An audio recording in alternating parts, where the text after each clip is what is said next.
politics too, but only because policies affect our everyday lives. This show is presented by Rising Voices of Politics and founded by Reverend Michael Campbell with one goal in mind: give the people the mic. And when we say the people, we mean everybody. Young folks with big ideas, creatives with something to say, parents holding it down, leaders in the making, and anyone who's ever felt like their voice didn't matter. Trust, it does.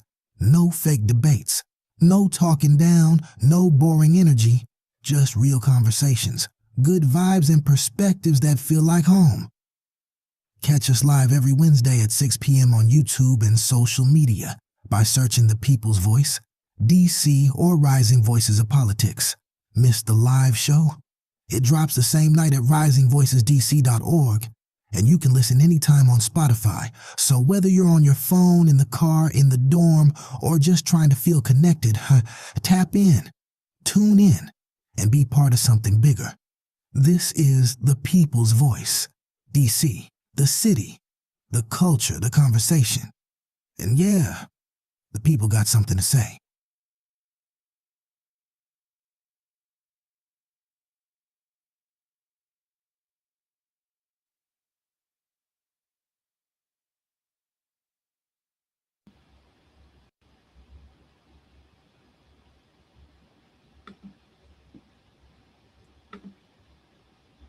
Welcome to this week's edition of The People's Voice DC. You might have seen a little bit of that intro video at the end.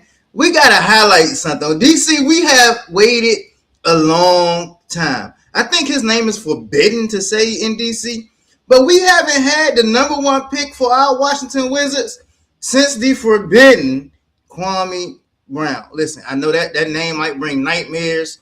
That name might, bring up some trauma. That's that MJ point, that MJ DC era, but listen, it's a different squad. Hey, my man AJ, I saw you, after they announced the pick, you act like they didn't want to come to DC, acting all sad. Let me explain something to you about my city. Ask John Wall, once you touch down in DC, you will not be the same. So we're excited for you to come through, AJ. Listen. Let's not make another Michael Jordan, Kwame Brown decision. We all love Boozer. I believe he's going to have a great career in the NBA. He's not number one pick. He's not number one pick worthy. DC, we have to get this right. I mean, we got a squad we done put together. We got my man Trae Young. We got my man AD, hopefully you'll play at least 40 games for us this year. But listen, we have a playoff team.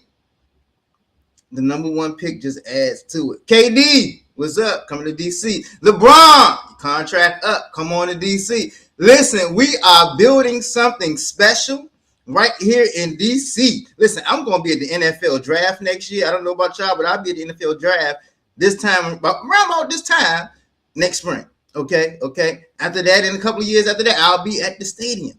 I also want to be able to go to Capital One Arena during playoff time.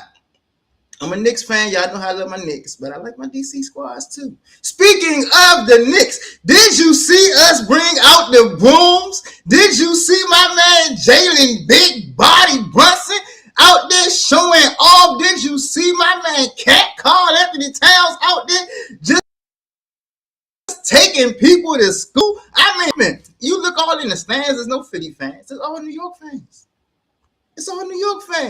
Listen, this is our year. OKC, watch out. I know everybody picking OKC to win the championship. This is the year of the New York Knickerbockers. We are the New York Knicks. But listen, we got a great show. We got a great show coming. I got Dr. Jock Patterson in the back, and he will be with you right after this. Policies don't always recognize our teachers and our schools the way they should. The way that they're doing this currently, our charters are going to get shortchanged $187 million. That's unfair. That is just unfair for all the people that I'm looking at and seeing that I know as friends, all these great students that are right behind me from Statesman, come on behind me, you guys. They deserve to make sure there is equity. People throw that word around so much, but they don't always mean it. We're here to make sure that when you talk about educational equity, that you actually put your money where your mouth is, right? Put your money where your mouth is. Don't say you believe in equity and leave out basically 48% of the schools that need and serve our children every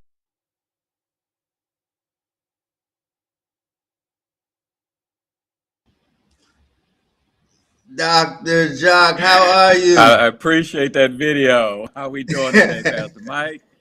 How we Doing doing? pretty good, doing pretty good. Good. Listen, man, you were speaking, you was dropping dimes, and Hey. you know, as someone who works at a charter school, shout out to Monument Public Charter School, Monument Academy. All right. And had to experience the effects of those dollars being cut firsthand. You know, I appreciate you just speaking up. You know, it was a great friend of mine that we both know, Dr. LaJoy, who came to me and she said, you know, you got to stop this. And I'm like, what do you mean? This public school money versus charter school money. This is nonsense. You're affecting the kids. And I'm like, LaJoy, but da da da da da. And she's like, no, it's not about politics. It's about these kids. And I'm like, you know what? Thank you for helping me see the right way. Right. So yeah, man, how's it going, brother? It's going well. It's going well. But I want to give LaJoy, Dr. LaJoy Johnson Law, her props. We get to talk every day and stuff like that. She's a great colleague. We've known each other since her daughter Abria was actually about 4 or 5 years old. And so we've known her. I've watched her grow and everything like that. But she's an amazing person to have as a friend and as an advisor. She's one of my best confidants, and she's helping me through this campaign in a way. She's endorsed me since we're going to get into the campaign. It's going well. We feel good, and I'll tell you why we feel good, Pastor Mike. Pastor Mike, you know, for the first time, what we'll have, and we need to keep emphasizing this, is we'll have ranked choice voting. And that's going to make a big difference. In the past, people was like, oh, you know, rank me or select me because, you know, on the ballot, and you just had to worry about, you know, you being the only person that they picked. But now, if no one gets 51% in the first round, which probably no race will have that type of person, then you start rolling up votes. And so it matters if someone places you second or if they place you third or whatever the case may be. In a 9-person race like we have in the Democratic race for at large, they got 9 people. So every round, somebody's going to drop off, right? And so you need people ranking you high so you stay in the numbers and don't fall off. And so this is going to be a critical race. This is going to be a critical race for everybody. We feel very, very good about where we sit right now. You know, Pastor Mike, I got 30 years in the game. I've been out here in these streets working hard, being an ANC, serving on the State Board of Education, serving on different boards throughout the city and stuff, fighting like you showed the video, you know, for the things that so I think that resonates with people, and those people are going to show up at the poll on June 16th. Yeah, I mean, speaking of the 30 years, you know, I was going through some videos and I was like, man, this from 15 years ago. Like, why? My man been out here, you know? I appreciate that. But yeah, man, I definitely can attest to that. I definitely, since the time I've known you, have seen you, you know, out there. So, you know, just a common question that I think I've asked everyone on the show, you know, that progression in your career. What caused you to get into this fight? What makes you feel like you are indeed the best candidate, and we need a Jock Patterson on our council? Right. And I appreciate the question, Pastor Mike. The biggest thing is that I have been here. I have done the work. I've been out there learning for the longest. One of the candidates we had before got voted out of office. I don't know why they think that if someone votes you out of office that you should come back again. But, you know, Ms. Silverman believes that she's going to bring something new or something that she didn't do in 8 years before. I don't get it, but I don't think we should go in that direction. I really like Donnie Crawford, the other young lady who's the interim currently right now. I just think that just needs a little bit more time to understand the city and how it works. I think she's a great mind and a great policy person, but I don't think she's been out here in these streets. And I think we're at a critical juncture where people who have been here and fought the fight are being edged out for the concerns of people who had just arrived. And we need to make sure that those individuals who have been in the fight, I was up in Ward 1 on Fairmont, right? And I was talking to people I worked with at Martha's Table. And Ward 1 is so different than the Ward 1 when I worked at Martha's Table. And those people feel like they have no representative whatsoever. Not a council member. The ANCs have changed. The Democratic people that are on the Democratic State Committee don't really represent their issues because they've been here for so long, but at the same time, their issues are not the same. So I believe I'm the right person because I'm that bridge. If we want to say it, in a way, a metaphorical way, I'm that bridge that will be able to make sure that those who are just getting to the city and they want things to happen, they want it to be hold people accountable, and those who needed a long time ago for it to be accountable, can still hold this city accountable. I'm that person. I'm the accountability person. I appreciate you saying that. Many know that I have a 85-year-old grandfather who lives right in Ward 1 on 14th Street near the U Street corridor. And that is often how he feels, that he has been forgotten, that he has no representation, and that everything is happening for those who are coming in to our city. But I guess the question would be, it's no secret. I've been happily dating a young queen. My lovely, congratulations. and she, my lady is I always tease her on Facebook and social media, and I call her my vegan gentrifier. She is from, she's from New York City, and she moved to DC, to go to Howard University, and decided to stay. But I find that an issue that we have just in our own relationship when we talk about things. She just moved to DC and she wants to see this done, that done. She wants this to be happening and that to be happening. I'm like, wait a minute. Like, we can't do that. Like, you forgot about us over here and this. And so it's like, we have to really find a way, because they are residents, they are constituents, they do live in the city, pay taxes, unfortunately without representation, but pay taxes in this city.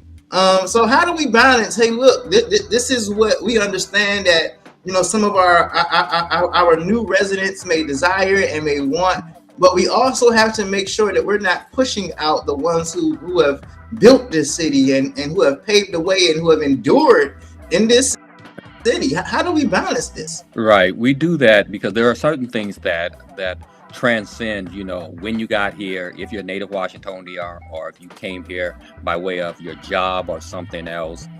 There are things that transcend that. Things that transcend that they all people want, is accountability. Let's start there. They want their government officials to be accountable, to be present, to show up where they need to be, and then hold them accountable. Accountability goes across every line, every grouping, every demographic, affordability. It goes across every line. Whether you're a senior citizen who is on a fixed income that have been here forever, like your grandparent, or you're a new person like my daughter, she's been here for a long period of time, but can't afford to buy a house, but she's been here and was raised here in Ward 8, right?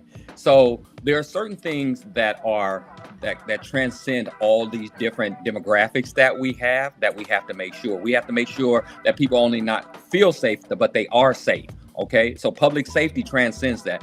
We know that, at some particular time, you may decide that you want to have a young baby. You want to make sure that someone is here to carry on that legacy, to carry on that Campbell name, right? So you want a great school, right? So I'm going to be working for those great schools. Those are certain things. That's how you balance that. But you have to take in mind the people who have paved the way for you to get to that point. It can't be just all quantified on the people who just got here. Right? Because their needs are a little bit different. We often talk about, okay, do we really need dog parks? Do we really need, and we go into all these different things that are, some people who just got here, they love the dog parks. Hey, I appreciate that. People like bike lanes. I can appreciate that too. But is that the main concern for some of my residents who need to park closer to their house and they need to make sure that they have the proper parking and the ways to get up to? So there is a balance. And we have to make sure that what we do is prioritize those things in our budgets, making sure we take care of our seniors, but that we're generating things that's going to be fun for you. We got to create new businesses, places for you to recreate. That's how I look at this and make sure that I'm a person that can serve the whole entire city. I'm a Ward 8 resident, but I think I play just as well in Ward 3, Ward 2. So, yeah. I like that. Good response. Good response. Good response. I wanted to bring up something. I'm gonna show it right here because you brought it. You kind of ushered in this conversation. On your website, this is some things that when you talk about your issues, you say you will support initiatives that expand behavioral health and public safety partnerships that connect residents to services and crisis support. You will invest in youth employment, career pathway programs. You will improve transportation and modernize public facilities with energy efficient upgrades that reduce long-term operating costs. All right. In all, we have some very, very critical needs. You were just we just showed a not testimony, but you I guess rallying. It was a rally in front of the Wilson building. Yes, sir. Yeah, about the budget. And we're in the midst of a huge, we're seeing some huge cuts right now during this budget season. So, I mean, how are you going to be able to do this? Okay. The biggest thing is, and please leave that up so I can go down the list and make sure I answer all your questions right here that I've actually put on my page. But the balance is this, okay? There are going to be things where we're going to have to make cuts, and we're going to have to actually look on if you can deliver on what you have a contract for. We have a lot of nonprofits out here, and I love all of our nonprofits, but are those nonprofits delivering on what their deliverables are? If you're not doing that work, we have to reevaluate if you're going to be funded every single year. And that's just the truth. We're going to be having the toughest budgets that we've ever had in about 25 years since I first moved here in 95, which is 31 years ago. We're going to have some tough budgets, and we have to make tough decisions. And that means that we're going to have to cut in areas where people aren't being effective and being efficient. So that's how we balance some of that to make sure that we are funding the things that we need. When I look at these 4 things that are highlighted right here, one of my projects that I really work on, and that actually they were giving testimony to it just a few days ago, is community schools. Community schools concentrate the resources we need at the one place everybody goes to, school, right?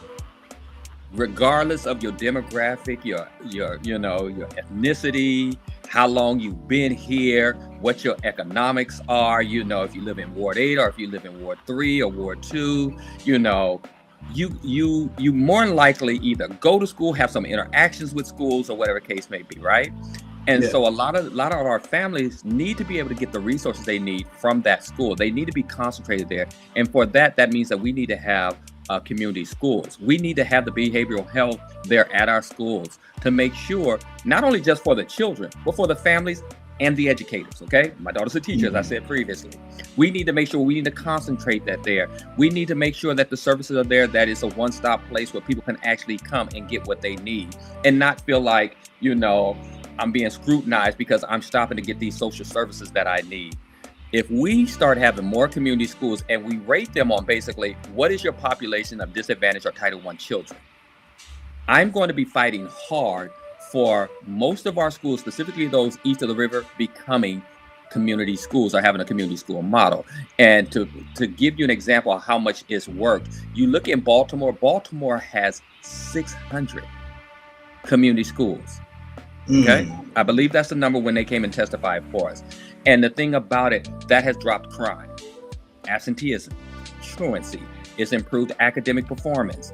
It's really making an impact. And it's not costing the government a whole bunch of new money because what you're doing is bringing services. You're centralizing the service to where people can get to them and need them.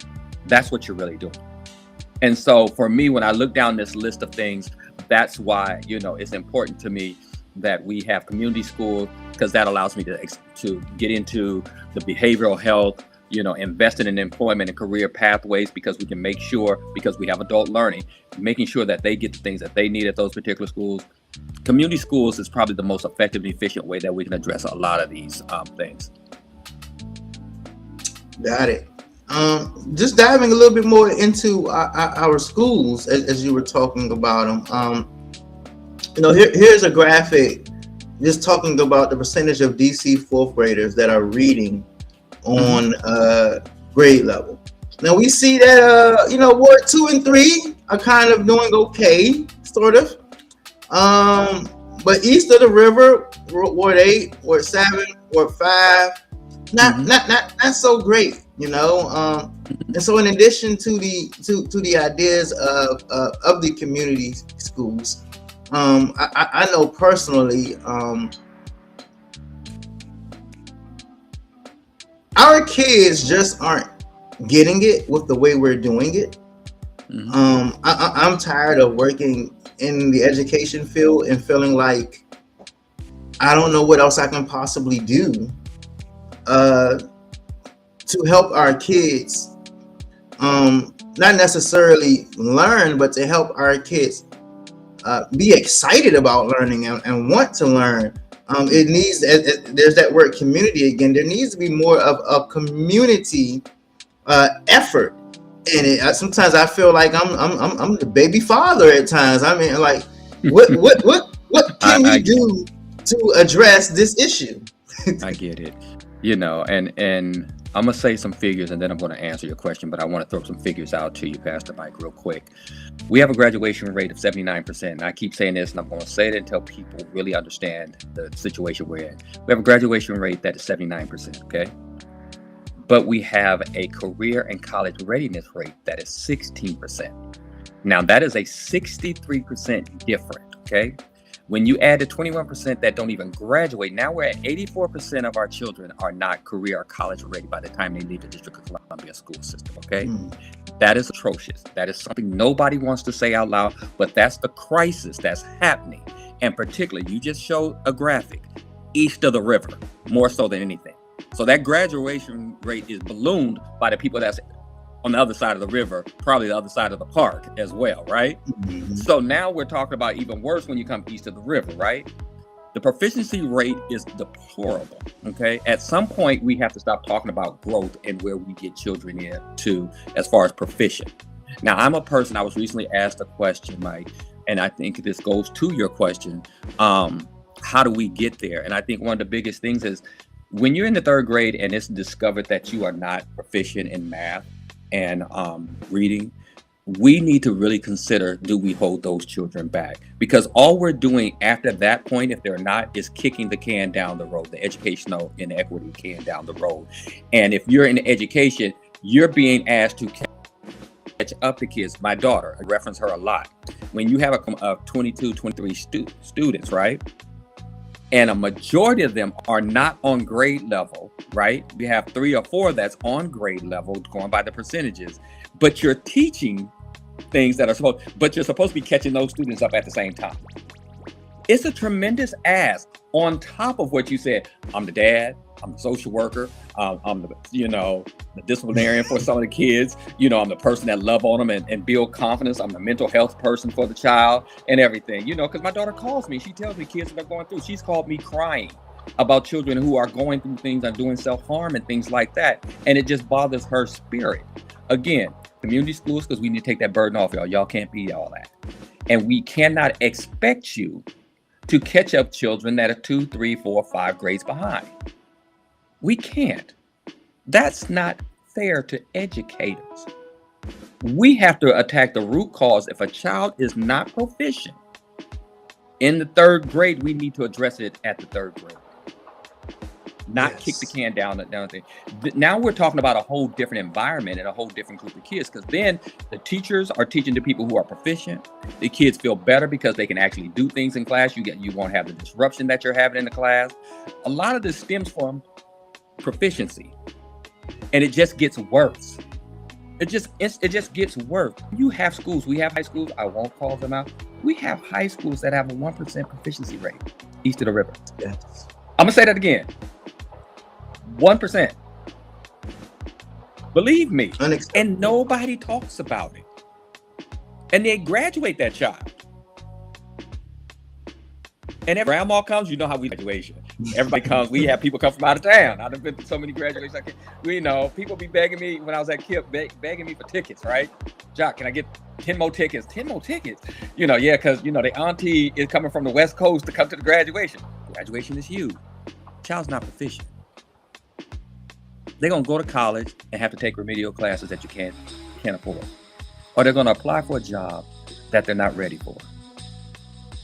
We're doing them a disservice. We have to do better. Education, and the reason why I'm on the State Board of Education, and the reason why I need a council, is because the council under mayoral control does a lot more than what the State Board of Education does. And I need to be there to start addressing some of these issues that we have going on in our schools. It's that easy. Well, let me ask you about that. Do you think that the mayor should have control? Or do you believe that the control should be centralized in a traditional State Board of Education? Pastor Mike, I've been here long enough to see all the systems that we've had. Okay, when I arrived in '95, we had a traditional school board, had all the authority, it had facilities, it ordered all the stuff. It had a lot of power, right? And the reason that we went to mayoral control, it didn't just up and pop up and people just said, okay, let's do this new thing, is because of the shape we're in. We're in a horrific state. We were 51st out of 50 states. Okay. We will be a state at some point, but we were 51st as far as how we were performing. We couldn't get books out to folks because, we didn't have all electronics that we have now. When I first got here, they were in a warehouse somewhere stacked up, right? We couldn't pass fire codes. There were so many things that were happening. And that was the rationale behind it. Let's put it underneath the mayor because she's over all the agencies that we can address some of the issues. Now, something's in a building, DGS is supposed to fix it, right? At least for the DCPS schools, right? And you centralize all the services to the school is what they're saying. It centralizes a lot of the back work is what you do, okay? And I believe in that. I agree with that. Mayoral control is effective in that. Are we always responsive? That's because if you get a mayor who education is not their big issue, I won't say no names, that's not their focus, people get mad because they see problems and they're the person that's supposed to where the buck stops, but you're not picking up the phone or you're not addressing the way that we would like you to address the issue, or those underneath you are not doing it, whether it's the deputy mayor or the chancellor. Therein lies the problem. It's not the actual thing that's happening, it's just how it's working. Is people being responsible? Are they actually doing a thing? So I do believe in mayoral control. Long story short, I do believe in mayoral control. I think that's where we can be the most effective and make the most change when you have a mayor that is really education focused. I like it. Makes sense. We're going to take a quick break as we dive into our crime talk. And we're going to watch this short video while we break. We'll see you after this. Okay, sir. Thank you. We're going to go now to Randy Hildreth at the King Greenleaf Rec Center in Southwest. Yeah, so this is just a few blocks away from where we've seen some of these teen takeovers recently. And Randy, what do they have planned there tonight for these teens? Yeah, good evening to you both. So they have an event scheduled for teens to have them come here instead of potentially participating in those teen takeovers that we've seen. Earlier this week, I had a chance to talk with the director of DC's Department of Parks and Rec, and she says they are trying to be responsive to those teen takeovers. MPD says it's aware of a flyer circulating online right now promoting teen takeovers. So again, the idea is that they create events and teens come here instead of potentially getting in trouble. Now, I want to give you the lay of the land. I'm in the field right outside of the rec center. I'll step to the side so you can see all the action getting set up. So right behind me, we have some tents going up in preparation for tonight's event. I'm told some snacks and some food items will be set up there. We have the open field. And in the far right corner of this field, we have some games being set up. It looks like they're getting ready to blow up some tents and things for students to be able to take advantage of. And we have a stage being set up. All of this free for students. And again, the director of DC's Department of Parks and Rec saying that if they create these opportunities, they're hoping teens come here instead of potentially getting in trouble. The goal is to change the narrative and to get our teens to lock in into owning that this is your city and you have to take care of it. And again, as Sarah mentioned, this event is happening as the city debates whether to extend its special juvenile curfew zones, which expires April 15th. Mayor Bowser supports an extension, saying it deters dangerous and destructive behavior. But some council members say the city needs to put more into investments in programming and resources for young people. This is an example of what the city, again, is trying to do to get teens off and out of those teen takeovers and other opportunities for them to engage in safe activities. This event, again, free, kicks off at 6 o'clock and will run until 10 p.m. For now, sending it back to you live tonight, Randy Hildreth, WUSA 9.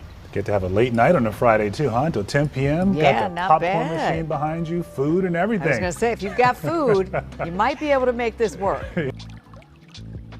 Shout out to Channel 9 News for that clip. That was a couple of Fridays ago, but I definitely wanted to play that. There's been a huge discussion going on about curfews. And just FYI for all of our listeners, teen takeovers aren't just happening in DC. They're happening all over the country. Across the country. And I partially blame social media.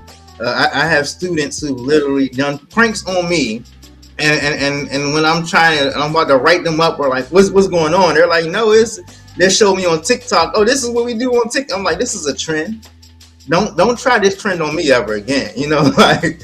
But what do we do? It's almost like half of our city expects us to arrest our way out of this problem, and the other half may be a little bit too lenient. I don't know. So what are your thoughts? Okay, when the first one happened, I looked up a quote. Not my quote; it's an African quote. The child who is not embraced by the village will burn it down to feel its warmth. After I said that in one of my videos after the first takeover, I had our council member, Tran White, use it when they were just talking about the curfews, a little quoted as well. And that's basically what we have here right now. So it's a both and to answer your question quickly and stuff like that. We didn't get here overnight. What you're seeing is a reaction. Okay, takeovers are a reaction to the disinvestment in programs for teens, okay? Especially coming out of COVID when they needed it the most, okay? Kids locked away for 18 months.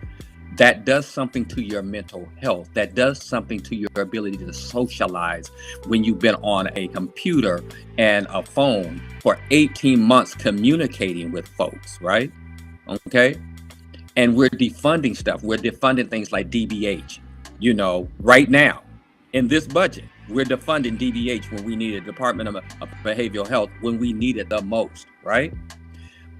So kids have school programming.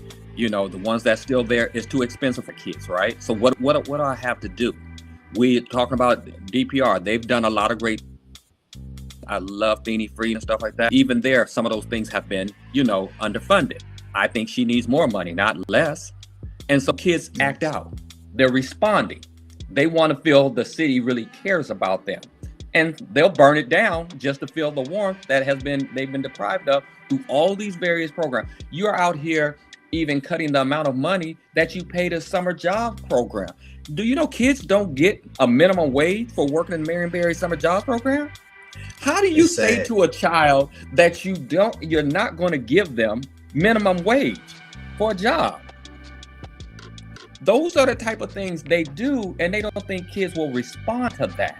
I actually have had kids. Come up. I'm gonna let you finish. But actually, I've had kids come up to me and say, "Why would I stop hustling just to make this little bit of money? Right. That's less than minimum wage." Right. And so it's like, man, but I'm trying to justify, and in my head, I'm like, man, the kid got a point. We need to pay these kids more, right. But see, it's sad. Politics. It hurts us. That's the politics of it. So you can say, I have more kids in the program, but I'm paying them less. No, you really don't. You have probably the kids who have parents who can afford for them to be there for the summer and just needs them to do something to earn a little extra money and think it's cute because they can add it to their transcripts and everything later when they apply to college. But the average kid who comes from Southeast and stuff like that, like, I can't do that because that's not enough money for me. That's not going to help me. Yeah. That's not the intention of what Marionberry created this for. We've lost that. Okay, so going back to the curfew and everything like that, the things is you're getting a reaction from children from disinvestment in programs that affect them every day in their lives. That's what you're seeing with teen takeover. Now, the teen curfews, when people argue about and all these type of things, there still is an accountability factor that goes with this, okay? Even though you're angry, you can't just act out. You can't shut stuff down. That's not allowable. That's just not allowable. You can't, stop everybody else's quality of life because you're mad. There's a way to go about protesting and doing things to make sure you get the proper funding. Teen takeovers put kids in a lot of bad places where things can escalate and they can be hurt. So I do believe in zone. We start programming because we're not just going to do it overnight, but just a periodic period of time where we say these zones at 8 o'clock, we're going to have a curfew on these zones, not the whole city, on these zones. And I agree with that until we start investing, and that's going to take some time. We didn't get into it overnight in the programmatic things that would allow kids to do the type of programs that they want. We should be having midnight basketball. We should be having all type of arts programs for our children. We have the most creative children and have created the most vibrant culture in the world. We're the programming for them. We have entrepreneurs. We have kids that are so creative and financially, astute that they can start businesses. Why aren't we investing in programs that allow them to do that keeps them not having to do a teen takeover, but how they're going to start the next business? That's where we have to do a better job. But that means we're going to have to prioritize our money, our budgeting, not on the overrun of and the overtime of MPD officers, because that's what we have. That's where most of our money is going. We have so much overtime that's going to MPD officers. It's crazy. It could fund departments almost, right? That's how much we're spending on MPD overtime, which creates bad morale. Patients, they're overworked, they run into a team. Our teams are who they are. They're going to say something to you, something to them. Now we got a situation, right? Because we're all off of where we're putting our money and what we're investing in. So that's my take on that, sir. I like that you mentioned midnight basketball. I've definitely been trying to get some stuff started, recruit some people. So hey man, listen, I gotta send you a flyer too. Let's get together. I've been trying. I've had this. And let me say this. It's not just my unique idea. It's been done before. It's been proven to work. Yes.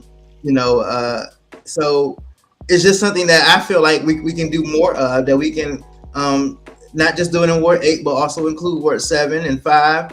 And I believe that, it could be very, very beneficial and successful. So, and then midnight basketball isn't where the buck stops, but it's just one thing that can be done, It's one of those programs that had a history of doing well. I would also suggest that we also have boxing. I think boxing could be prolific in this city if we done it correctly throughout our recreation centers, and so we could have the tournaments and start building the teams to send people. There's a young lady that lives on Stanton, not that far away from me. Westina is a person that I know from Rocket Ship days when I worked at Rocket Ship. Her daughter is like one of the number one ranked people in the city. We need to promote that. We need to make sure that we're doing that. I did a program over the summer where we did boxing, and we had at the Auto Zone on 8th Street. On the 8th Street corridor, Northeast. A lot of kids showed up. There's a lot of enthusiasm. Those is where we should channel our money for you. Making sure that they have creative things to do or things that they're super interested in and they know we're investing in them, as opposed to we're going to have these curfews and that's all we're going to do. Because that sends the wrong message to them that we care about the other people, not them. Absolutely. Now, what I didn't hear you speak about was the violence prevention and violence interruption programs. it's something that's also caused a great divide in our city. We even have allegations against a current council member in that area. Do you support? Do you think they are effective, our violence interruption programs? I'll be succinct about this, Pastor Mike, because I've worked with violent interruption groups. I've hired violent interrupters. There are good ones and well-trained ones, and there are ones that are not good. Okay. Most of the time when you hear a complaint about a violent interrupter being on their phone or not doing things or not engaging, those are not well trained. When you get a good trained one, and yes, I'm going to go ahead and say the name, Growing Up, which is in Ward 5, led by Boye and some others over there in the Ivy City area. They're very effective, okay? Because we had a kid that was killed right in front of KIPP a few years back, right after the pandemic, right on Brentwood, right, northeast, right? And they were able to bring crime down 40% because what they did is they were trained, they coordinated with MPD, they coordinated with the teachers inside the school and the principal. They were allowed to go in and say, hey, y'all had a football game this weekend and such was beefing over this female, and y'all need to be ready for that to come back into the school. And so when you have well-trained ones that have serious coordination and are not just turned our turf and we're not going to talk to anybody because we want the contract. It can't be that divisive about, who owns what contract. It has to be a very coordinated and trained group of violent interrupters. When that happens, you have a very good program, a very well-equipped program to combat students who, as you said earlier, are smarter than we are in communications, because they'll get anything than you can ever think of. The military operations, things around like we've never seen. Yes. I was in the military 29 years. They have better command control and communications than I've seen in the military, as far as when they want to move things around, just like they do with team takeover. They coordinate. They know how to move. Yes. And so if we're going to stop that, we have to have coordination on our side to be proactive. That's getting intel about things that are happening between different groups. But see, we don't do that well because everybody's protecting a contract or their turf. I'm MPD. Well, I'm the teacher. Right? Stuff like that. Well, I'm this person. And they don't work very well together. But when they work together, you see the reduction that you need to interrupt and the interrupt ramps. Very, very good to hear. I don't know if anybody knows this, but a few months ago, me and my brother, me and the doctor, should I say, we did a video, and I let everybody know, hey, look, I don't do endorsements, but if I could,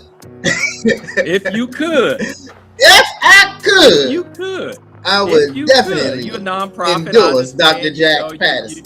I appreciate that. I'll take that as a serious non-endorsement. Appreciate that, because what I will see, Pastor Mike, is that we say it at the top of the program that I've been in this for 30 years, and all of that time has been about community work. And that again makes me the best candidate because I've been in the community. I'm not a person that comes from just doing policy work, and I can't. Policies. Not a person who only attends to one part of the city and have my own ideas of how things do work. I've been in the community 30 years. I raised my family community. I go to the Giant or Alabama and Stanton and talk to kids there. There's a reason why there is an Andrews Federal Credit Union on the corner of Alabama Stanton, because I got it there. Because I believed in the community. We're going to cash checking places. People don't know that. There's a reason why Martha's Table is now east of the river as opposed to on 14th Street, because I used to work at Martha's Table and all our people were coming over there, catching buses. We live in a food desert, so we got it moved. There's a reason, because I've been in the community. And that's why, again, I'm going to keep saying it to people. I'm the best situated to be the next council member because I've been in the community. The community gives me my experience, my lived experience about how I'm going to budget, how I'm going to legislate, which are the jobs of a council member. I don't think the other ones have anywhere near the experience, the qualifications that I have. I've worked on boards and commissions that most people don't even know about. Housing Finance Agency, Veteran Affairs. I've been on all these different Historic Preservation Review Board. I've been on all these different things over my time period, which gives me insights, not just about Ward 8, because they weren't just Ward 8 issues, but citywide, you know. Yes. And I look at Alyssa Silverman and I go, you had failed policies when you were there, and you got voted out of office. I look at Donnie Crawford, who I think, again, is an amazing person, but I would have liked to see you marinate in the community a little bit more to inform your legislation like it does mine. I'm going to be a different type of council member, a council member who shows the heck up, goes to meetings. I think you know that. I go to meetings when there's only 3 or 4 gathered half the time, you know, and so that's the type of council member I'm going to be citywide. Speaking of showing up, you know, this show, and to the credit of all of our great listeners, all of our Washington, D.C. residents, even those in the DMV, I you know, Maryland and Virginia pitching in, you know, but I have to say, you know, we have had a lot of candidates come on, and the ones who haven't come on, we have had responses, you know, maybe conflicts of schedule. I have to say this. Madam Silverman has not even responded to the show. She has been invited several times. She has told me in person she will appear on the show, but I have not received any response afterwards. So just throwing it out there, Madam Silverman. If you are a lady of your word, you know, just come on through. You know, we want to listen. This show was created. There are people who truly don't know our candidates, who truly don't pay attention to politics, but they look at the show to try to learn a little bit more. Right. So, I mean, if you say you care about our people, if you say you care about east of the river, and you know that there is a heavy amount of those people that watch and tune into this show, I would think that you would want to at least show face somewhere. You would come to our meetings and not just be there because you're trying to like show a little something. Like I remember when Alyssa first started campaigning and she came to the Interfaith Breakfast, which we were at recently. I remember. Right? And I turned around to her, I said, what you running for? First time ever. And she's like, I literally turned around to her because this was last summer. I said, what are you running for? And she was like, oh, I'm just listening and learning and stuff like that. I'm like, you running for something. See, they'll come here when they trying to learn, you know, who doing what and who's moving and stuff like that. But to talk to us about our real problems and to really build the type of relationship that's going to move us forward, I don't think Alyssa Silverman has ever had that amount of respect for our community. And I'm going to say that categorically. I'm not going to, you know, I love Donnie and I keep saying this. I think she is a wonderful person. I think she has a sweet heart and everything like that. So I don't begrudge her anything. But Silverman, no. She is disrespectful to our community. Last time she ran, I literally had an engagement with her and told her I was going to be supporting the person who eventually beat her in that race because she had been very disrespectful to our community. Now this person wants to come back, and people are acting like it's okay. No, you were disrespectful then. You've always been disrespectful. You don't really engage our community, and you shouldn't get a free pass just because you are a former council member. You are a former failed council member is what I'll say. And so that's my problem with her running. And I'll say that as the candidate that is running against her, and that will defeat her because I believe we're going to win. But she has not been true to our community in a way that we need, especially as we have faced some of the budgets that we're about to face. I don't believe she will prioritize our community just like she's not prioritizing your show. I totally agree with you. We got about 10 more minutes left. Before we go, I do want your quick reaction. Speaking of the council, there are 2 candidates running for mayor, and they have been throwing. Listen, I support one. We all know I support one. But listen, they have been throwing jabs at one another about what they did while on council in regards to our utilities. I would like your reaction right after this. Okay. Let's start with the basics. I think a lot of people don't understand that there's multiple things that go into their bill. They just see that number that they're responsible for at the end. What are the primary drivers of the bill? Steve, in the simplest terms, we have two parts to the major parts of the bill. The delivery, that's for Pepco to bring the power to your home.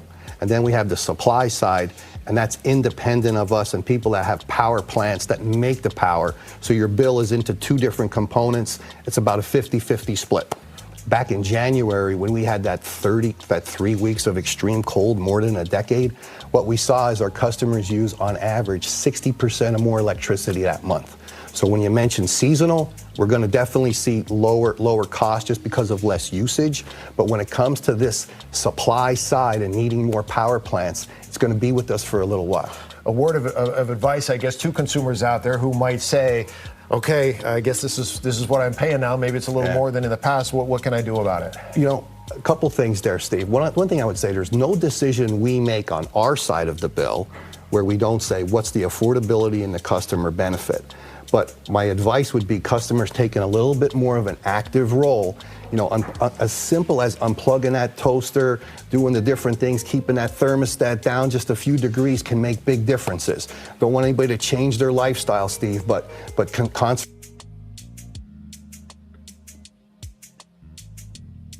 Shout out to Fox Local for that excerpt. Listen, that's an executive from Pepco. He's saying, listen, it's not us. Unplug your appliances. Don't use your microwave. Turn your heat down a little bit. I'm not sure if that was the right answer that I was looking for. Then we have council members who are saying, hey, listen, you could have done this. No, you could have voted for this. You could have introduced this. If you are a council member, what is the fix? How do we address this issue? Well, first and foremost, I think when the council members go back and forth and we look at the legislation that recently came in front of them about bills and the right rate, and you had certain council members who voted to stop cutoffs until the rates were, assured that they had the right, that they were charging the right rates. And you had council members who said, like, no, just keep billing them and stuff like that, which tells you a lot about where people are as far as who they really are working for and who they're supported by, right? I feel very strongly that, okay, at the end of the day, Pepco has to take more responsibility than Pepco has taken over the price. You can't just come to people and say, it's on you to unplug this or unplug that. Okay, we had that before and we were doing the same way. We had the same behaviors and our bill was not this high. So don't tell me it's all on me. My bill got higher and my behavior, I didn't have to unplug anything back then. It was a lot lower. So that logic does not actually, make me feel any better, right? It just doesn't make sense when you think about it from a user perspective. Pepco has to make sure that they're charging people the right rate. They are overcharging us. We are paying for things that are outside of our control, such as a lot of these places that are the cooling plants or whatever, are using a lot of electricity around AI and those type of things people are talking about, which are outside of District of Columbia, but we get heaped into because Pepco is a regional entity, not just a DC thing. So we get heaped into all of those type of things. Pepco needs to charge a better price. They need to make sure that they're charging the rates are correct with all billing. Affordability it's a difficult thing in District of Columbia, and Pepco's got to do a lot better. Council members have to perform oversight. I'm not going to get into neither one of them. I know both of the mayoral candidates, the two leaders, so to speak, as people call them, two front runners. They are supporting different people in my race, so I have not decided on their race, right? Miss Crawford used to work for Mr. McDuffie, right? And I know that a lot of groups that support Miss Janice Lewis George are supporting Silverman. So I have not made a decision in that particular race because I'm like, look, if y'all ain't with me, how y'all want me to be with y'all? And so that's where I am with the mayoral race.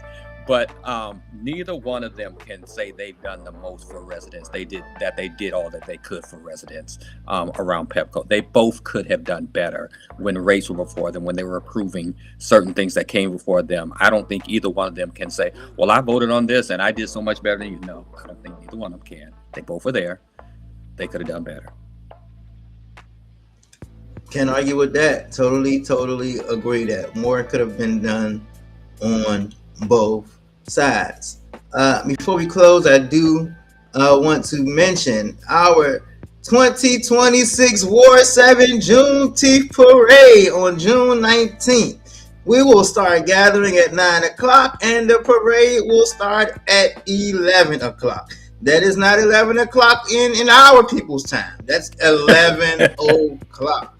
We will start on time. Amen. Come on now. So I definitely want everyone to come out for Juneteenth and just enjoy the celebration. Listen, we just had over in Ward 7 Nanny Helen birthday, and we had the Nanny Helen Borough Parade. So that was amazing. I unfortunately could not attend. I was at our monthly faith leaders meeting, but I heard. As was I was sitting next to you, sir. I was right there next to you.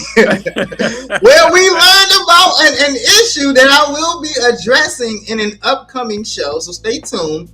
I was made aware of the fact that in our city there is a focus on only planting male trees.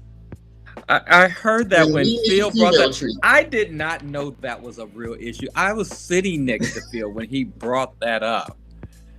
And I looked at him, I was like, male and female trees? I just thought they were trees. Totally something new for me, okay? I'm not that in depth of knowing, whatever we want to call it. I just don't know that area that well. And when he brought it up, but it was very interesting. And I look forward to looking into it as well. Phil has always been that person that he is so brilliant. You say what you want to about Phil, he can be a rat at some time. But Phil is one of the most brilliant people, and I can give him all the credit for starting my political career, but way back in the day, back in the early 2000s, because I was at ANC, and he asked me to run on his ticket when he was running for president of the Ward 8 Dems. And that's really was my start to in the District of Columbia, and it came all that credit. But he is a brilliant person, and it may sound crazy at the pronouncement of it when he does it, but it's really good issues, and he's always been very strong on his issues and how to address things that truly impact our community. So I'm going to look more into this female male trees. Which ones are we planting? As we're just to understand it. As will I, and I've already invited a few experts in the area on this show. So listen, this was a great show, brother. It was a long time in the making, and it was. I'm so glad that we were able to get you on finally, right on time for mail-in ballots to come on in the mail. So make sure that your mail-in ballots will be coming soon. Make sure that you vote Dr. Jock Patterson for at large. Rank us number one. Rank us number one. Number we one. Have Number ranked one. choice voting. I need to be your number one choice. You can look at the other two, whether you want to put them 2 and 3, whatever, not rank them, but I need to be your number one. Every time we mention ranked choice voting, I think about when I had the T-Mobile sidekick and I had people in my top 5, That's exactly how it works. And the more you call that person, right, they move up, right? Yeah. It's the same thing. I mean, it's the same thing in IG. When you look at IG and you start seeing like your top people, it's because you're following them or you like something. Yes. Or they go to the top. Explained by Pastor Mike right there. There's your example. Listen, man, I can't wait to see you some more. Maybe I'll see you tomorrow at the Ward 7 Education Forum. You will see me there. There's been a lot of controversy over that, a lot of discussions out there, but I will be there. I am there as the at-large representative, not to replace any other representative that represents Ward 7, but to be accountable to the people who voted for me to be their at-large representative. That's why I'll be there. See you then. And listen, we'll invite you back in on the show after you win, man, as a council member. That's right. I'm coming back as the council member. You know what? Let me say this now. When I win, your show is the first show I'm coming to. You've heard it here first. Okay. Right. I will hold you to that. Don't make me call y'all like Silverman now. Okay. Never that. Hold me to that, Pastor Mike. All right. Until next time, we will see you next week. Next week. Pause real quick. If you're from DC or you love DC, this one's for you.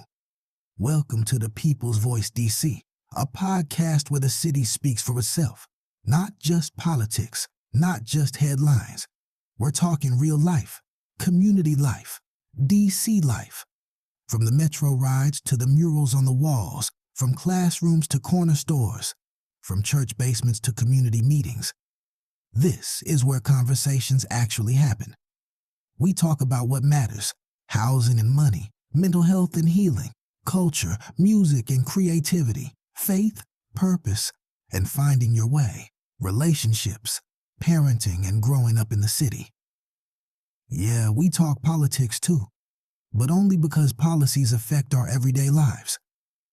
This show is presented by Rising Voices of Politics and founded by Reverend Michael Campbell with one goal in mind: give the people the mic.